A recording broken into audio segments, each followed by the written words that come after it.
Good morning ladies and gentleman.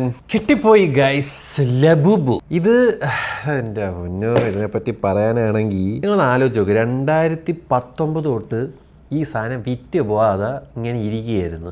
ഇപ്പോഴത്തെ അവസ്ഥ എന്ന് പറഞ്ഞു കഴിഞ്ഞാൽ ഇതിൻ്റെ വില വെറും 79 ദിർഹമാണ്. അല്ലാതെ നിങ്ങൾക്ക് മേടിക്കണമെങ്കിൽ ബ്ലാക്ക് മാർക്കറ്റിലും 300, 350, 200 അങ്ങനെയാണ് ഈ സാധനം കിട്ടുന്നത്. ഇത് ഒഫീഷ്യലി വിൽക്കുന്നത് ലിറ്റിൽ തിങ്സ് എന്ന് പറയുന്ന ഒരു കടയിലാണ് ഇവിടെ ദുബായിലുള്ള.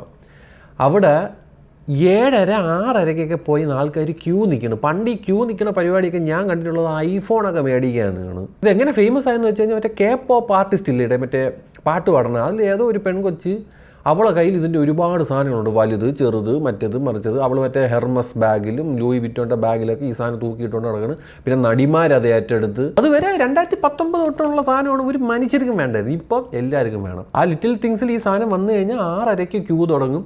വിത്തിൻ 1.5 hour 2 hours കൊണ്ട് ഫുൾ സോൾഡ് ഔട്ടാണ്. അവന്മാരിപ്പം ഒരാൾക്ക് ഒരെണ്ണേ കൊടുക്കത്തുള്ളൂ. ഇതിൻ്റെ ഒരു ഡ്യൂപ്ലിക്കേറ്റ് വെർഷൻ ഉണ്ട്, ലുഫൂഫു എന്ന് പറഞ്ഞിട്ട്. അത് മേടിക്കരുത്. ഇതെന്ത് ഒറിജിനൽ എന്ന് പറഞ്ഞാൽ ഇത് പോപ്പ് മാർട്ട് എന്ന് പറയുന്ന ബ്രാൻഡിൻ്റെയാണ്. ഈ പോപ്പ് മാർട്ടിൻ്റെ അയാൾ സിംഗിൾ ഡേയിൽ ഉണ്ടാക്കിയത് $1.6 ബില്യൺ ആണ്. മില്യൺ അല്ല, ബില്യൺ. ചൈനക്കാരനാണ്, ചൈന ബ്രാൻഡാണ് ഈ പോപ്പ് മാർട്ട് എന്ന് പറയുന്നത്. 1 2 3 4 5 6 7 സാധനങ്ങളുണ്ട്. ഇത് മിസ്റ്ററി ബോക്സ് ആണ്. നമുക്ക് മനസ്സിലാവില്ല എന്തിനാണ് മേടിക്കണതെന്ന്. അപ്പോൾ എന്തിനാണെങ്കിലും നോക്കാം. ഇതാണ് ഐറ്റം, ഇതാണ് പാക്കേജിങ്. ഇതിങ്ങനെ കീറുക. എനിക്ക് എന്താ കിട്ടിയത്?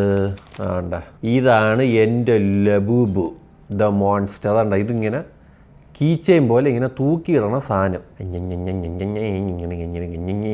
ഇത് സോയാ മിൽക്കാണെന്നാണ് തോന്നുന്നത്. 9 പല്ല് ഒറിജിനലാണെങ്കിൽ 9 പല്ലും താണ്ട് ഈ സൈഡിലായിട്ടായിരിക്കും ബ്ലഷ് വരണത്. ഇതാണ് സാധനം. ഇതിന് വേണ്ടിയിട്ടാണ് നാട്ടുകാർ ക്യൂ നിന്ന് മേടിച്ചുകൊണ്ട് പോണേടെ. ഒന്നും പറയാനില്ല. ഇനി ഇതുപോലെ ഒരെണ്ണം കൂടെ മേടിക്കണം. എൻ്റെ മറ്റേ പെങ്ങളെ മോൾക്ക് വേണ്ടി മേടിച്ചതാണ്. അവർ 2 പേരാണ്, ട്വിൻസാണ്. ഇനി ഒരെണ്ണം പോയി ക്യൂ നിന്ന് മേടിക്കണം. അത് നല്ല രസമായിരിക്കും, വേറെ എക്സ്പീരിയൻസ് ആയിരിക്കും. ഞാൻ ഐഫോണിന് പോലും എനിക്കിപ്പോൾ ക്യൂ നിൽക്കേണ്ട ആവശ്യമില്ല. ഈ കരടിയെ മേടിക്കാൻ എന്തായാലും ഞാൻ പോയി ക്യൂ നിന്നിട്ട് മേടിച്ചിട്ട് കാണിച്ചു തരാം കേട്ടോ. What an experience. അപ്പോൾ ഇതാണ് സാധനം അവിടെ കണ്ടല്ലേ. ശരി എന്നാൽ.